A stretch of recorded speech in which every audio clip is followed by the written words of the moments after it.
Hello everyone and welcome back to this YouTube channel, and today we are going to cover a one short video on chemistry in everyday life. Okay, so for this topics which we are going to cover are what are drugs. सबसे पहले हम देखेंगे कि drugs क्या है, फिर हम देखेंगे क्लासिफिकेशन ऑफ ड्रग्स.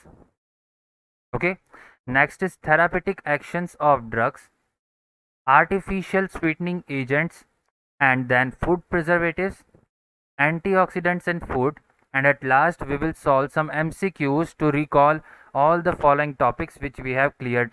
Okay, तो चलिए शुरू करते हैं. सबसे पहला टॉपिक है जो हम लोग कवर करने वाले हैं वो है ड्रग्स. तो व्हाट इज ड्रग्स? तो drugs and their classification that we are going to cover in this video. Drugs are chemicals of lower molecular mass. Drugs क्या होता है? जो केमिकल फॉर्म, कोई भी एक केमिकल होता है जिसका लोअर मॉलिक्यूलर मास भी 100 to 500 यूनिफाइड मास होता है. ओके, तो उसको हम कहते हैं drugs. Next is this drugs interact with macromolecular targets and produce biological response. किसी भी मैक्रोमोलिकुलर टारगेट के साथ वो रिएक्ट करके एक बायोलॉजिकल रिस्पॉन्स क्रिएट करता है, उसी को हम कहते हैं ड्रग्स. जैसे कि अगर हमको कोई फीवर है तो वो एक टारगेट के पास वो ड्रग रिएक्ट करेगा और एक बायोलॉजिकल रिस्पॉन्स क्रिएट करेगा जिससे हमारा वो फीवर उतरेगा. तो next is when biological response is therapeutic and useful, this chemicals are called medicines. जो मेडिसिन हम पैरासीटामोल के तौर पे लेते हैं उसे हम कहते हैं ड्रग. वो ड्रग क्या होता है? किसी भी थेरापेटिक एक्शन से वो बायोलॉजिकल रिस्पॉन्स क्रिएट करता है और वो हमारे लिए यूजफुल होता है. ओके, तो नेक्स्ट हम देखेंगे क्लासिफिकेशन ऑफ ड्रग्स. तो क्लासिफिकेशन ऑफ ड्रग्स में हम कवर करेंगे on the basis of pharmacological effect, on the basis of drug action, chemical structure and molecular targets. Okay, तो first is on the basis of pharmacological effect. Pharmacological effect means उसके examples हैं analgesic जो कि pen killing effect create करता है, antiseptic जो कि kills or arrest growth of microorganisms. These are used to kill or arrest the growth of microorganisms. Okay, so on the basis of pharmacological effect. Next is drug action. So this is based on action of drug. Either it acts on which part of the body, such as antihistamines. Okay, it has an opposite action of histamines, so it is used as medicinal. Okay, that is antihistamines. Next is chemical structure. अब हम देखेंगे chemical structure. उसके examples क्या है? Sulphonamides. Sulphonamides का ये structure draw किया हुआ है और इस बेसिस पे वो अपना टारगेट सिलेक्ट करता है और वहाँ पे जाके वो अटैक करता है. तो next is molecular target. Molecular target क्या होता है? वो है तो drug interact with biomolecules such as carbohydrates, proteins etcetera, जो कि हम हमारे डेली फूड के तौर पे हम लेते हैं, जैसे कि carbohydrates and proteins, are known as target molecules, जहाँ पे ड्रग जाके अटैक या तो फिर रिएक्ट करता है और उस एक्शन को बोला जाता है ड्रग टारगेट इंटरएक्शन. ओके, तो चलिए नेक्स्ट पॉइंट पे हम जाते हैं. नेक्स्ट पॉइंट है हमारा डिफरेंट क्लासेस ऑफ ड्रग्स. अब हम देखेंगे डिफरेंट क्लासेस ऑफ ड्रग्स. सबसे पहला क्लास है antacids, tranquilizers, barbiturates, analgesic, antipyretics, antibiotics, antiseptics, disinfectants and anti fertility drug. तो ये हम क्लासेस पढ़ने जाएंगे ड्रग्स के. तो सबसे पहला क्लासिफिकेशन ऑफ ड्रग है एंटासिड्स. तो एंटासिड्स कोई टीटी एसिड में चली गई ऐसा नहीं है. एंटासिड मीन्स एसिड का अपोज करने वाला. जैसे कि हमने आपको पता होगा कि एसिडिटी हमें जब होती है तो हम लोग एक इनो पी लेते हैं. तो इनो और कुछ नहीं, एक एंटा एसिड है जो कि एक्सेस ऑफ एसिड जो हमारा प्रोड्यूस होता है उसको डिक्रीज करता है. ओके, तो it removes the excess of acid in the stomach and raise the pH of appropriate level.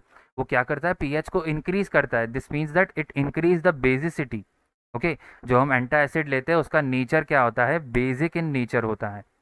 अगर मैं इसको बोलूँ तो ये क्या होगा, बेसिक इन नेचर, क्योंकि ये क्या करता है, पीएच इंक्रीज करता है और जो एक्सेस ऑफ एसिड है उसे डिक्रीज करता है या तो रिमूव करता है, तो उसे हम क्या कहेंगे, एंटा एसिड्स।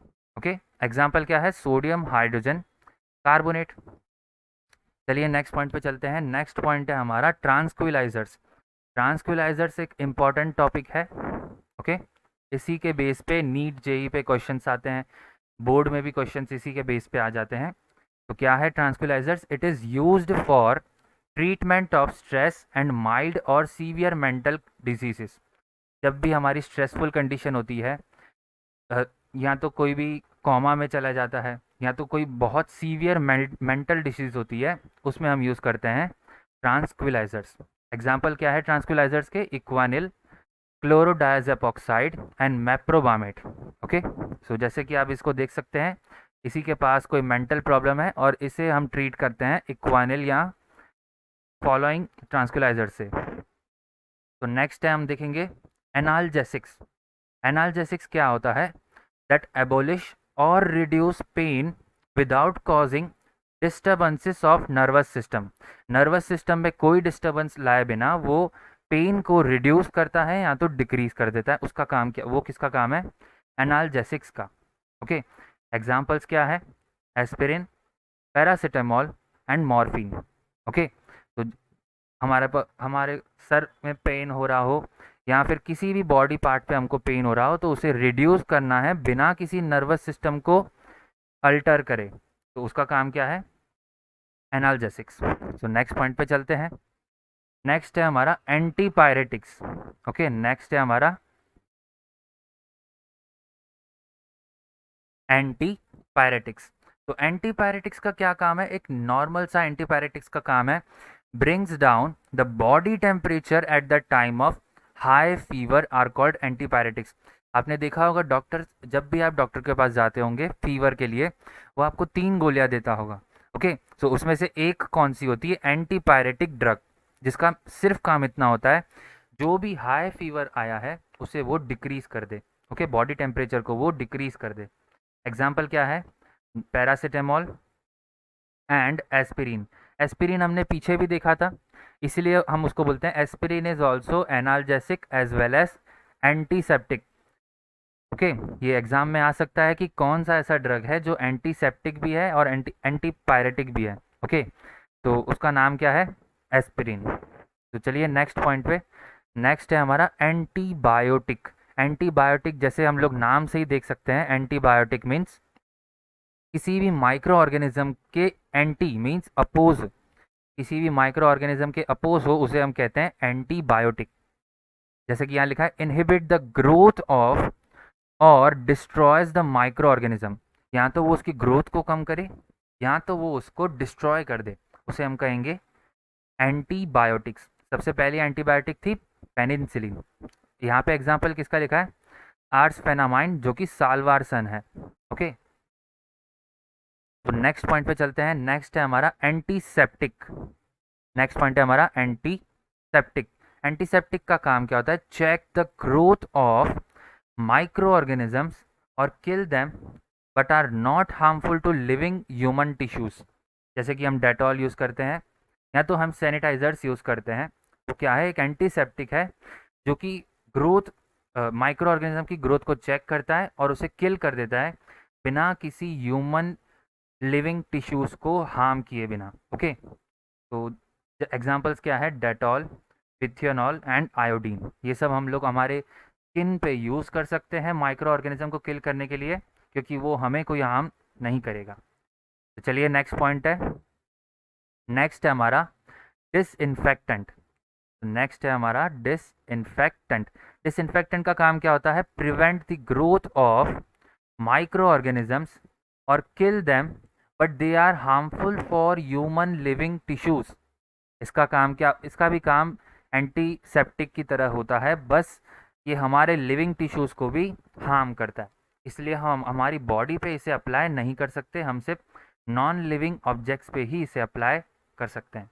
ओके, एग्जांपल्स क्या है, अल्कोहल, क्वाटरनरी अमोनियम सॉल्ट्स, इसका भी हम यूज़ करते हैं एज अ डिसइंफेक्टेंट। ओके, जैसे कि आप यहाँ पे देख सकते हैं, लाइजॉल, जैसे कि हमें पता है कोई भी फिनाइल हम यूज़ करते हैं वो हम लोग हमारे फर्श को साफ करने के लिए करते हैं, वो क्या होता है, disinfectant.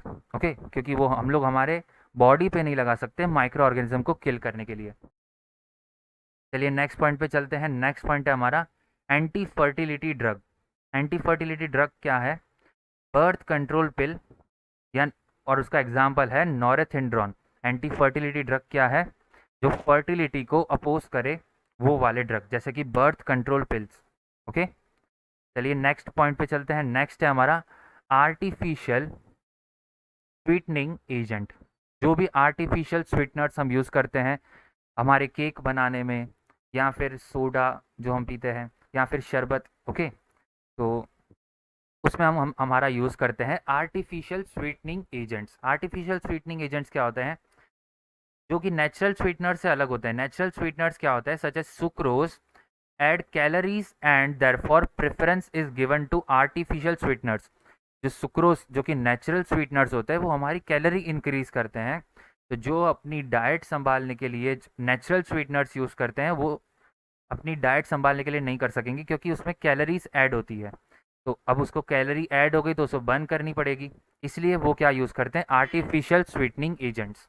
Okay, artificial sweetening agents क्या है? It has great value of diabetic person. जो डायबिटीज़ वाले पेशेंट्स होते हैं उन्हें हम आर्टिफिशियल स्वीटनर्स देते हैं, जैसे कि सैकरिन है। ओके, उसका काम क्या होता है? वो कैलोरीज ऐड नहीं करता बट स्वीटनिंग उसी की तरह देता है, and commonly used as artificial. Okay, examples क्या है? Aspartame, alitame, saccharin and sucralose etcetera. Okay, मतलब ये सब आर्टिफिशियल स्वीटनर्स होते हैं जो कि हम डेली लाइफ में यूज़ करते हैं। चलिए नेक्स्ट पॉइंट पे है। नेक्स्ट पॉइंट हमारा है एंटीऑक्सीडेंट्स। ओके, नेक्स्ट पॉइंट है हमारा एंटीऑक्सीडेंट्स। काम क्या है एंटीऑक्सीडेंट्स का? Retard the action of oxygen on food, thus reducing the speed of decomposition by oxidation। वो क्या करता है? एक्शन ऑफ ऑक्सीजन को डिक्रीज करता है।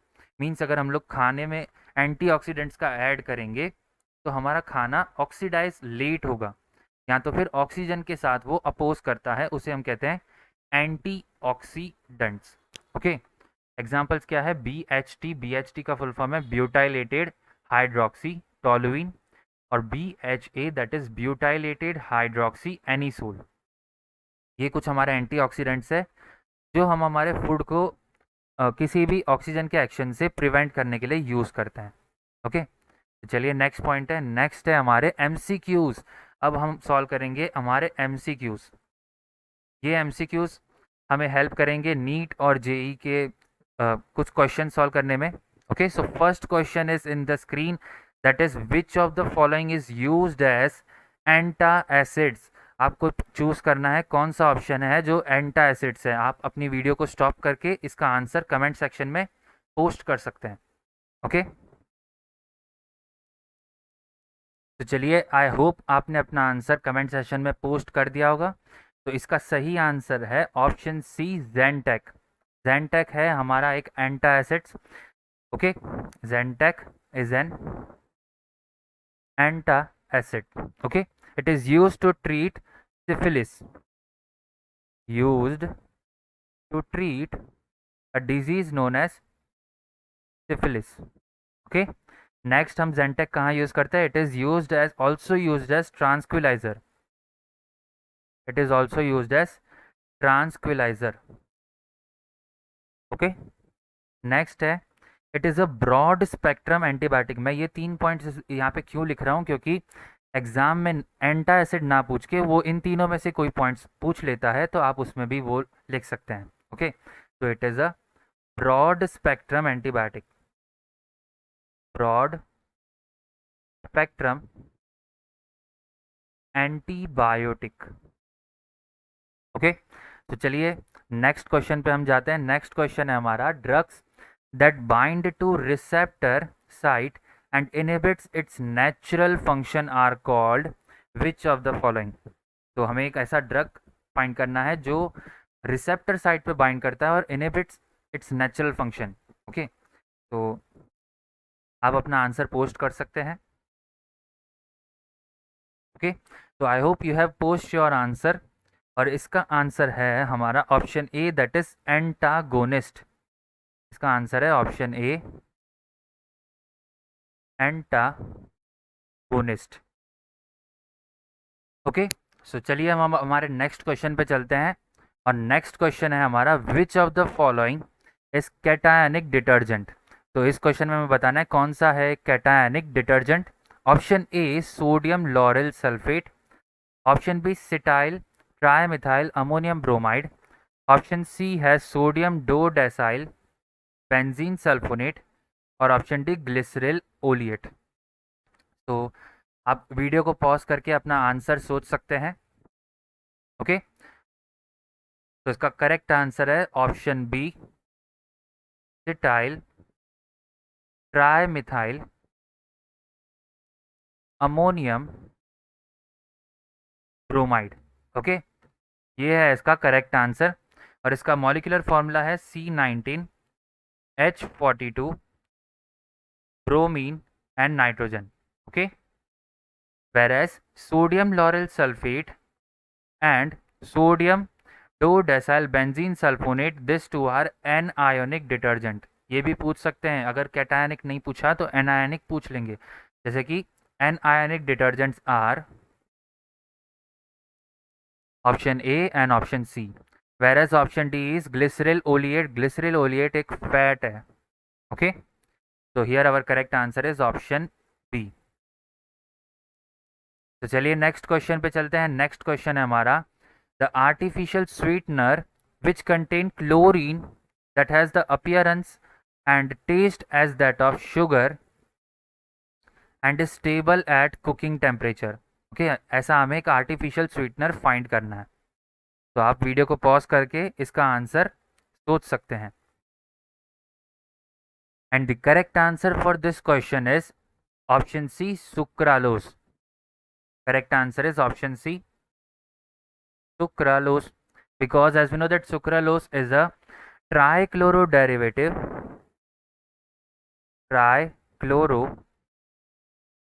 derivative of sucrose. ओके, वो क्या है, एक ट्राइक्लोरो डेरिवेटिव है सुक्रोज का, इसलिए उसमें क्लोरीन कंटेनिंग ग्रुप है और वो स्टेबल है रूम टेम्परेचर पे या तो कुकिंग टेम्परेचर पे। ओके, चलिए नेक्स्ट क्वेश्चन पे। हमारा नेक्स्ट क्वेश्चन है मैच द फॉलोइंग। ओके, इसमें हमें एक मैच द फॉलोइंग करना है। आप इसमें option A that is column 1 and column 2 को मैच कर सकते हैं और अपना सही आंसर कमेंट सेशन में पोस्ट कर सकते हैं। Okay,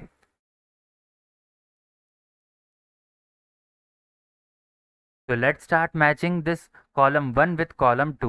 Okay, so first is soap chips. So as we know that soap chips are the small pieces of soap. These are small broken pieces of soap formed from melted soap. Therefore A matches with 2. Now B matches, that is B is soap granules. Soap granules are dried miniature soap formed bubbles. Okay, soap granules is dried miniature of soap formed bubbles. Third is soap powder. Here B matches with first. Now C is soap powder. So soap powder is none other than soap powder plus builders like sodium carbonate, that is Na2CO3, and Na3PO4, that is sodium phosphate. So C is matching with fourth, whereas D is Corning soap. So Corning soap is soap powder plus abrasives plus builders such as Na2CO3 and Na3PO4. Therefore D matches with third. Okay, so this is the final answer for match of the following. Okay, and this was the last question of this session.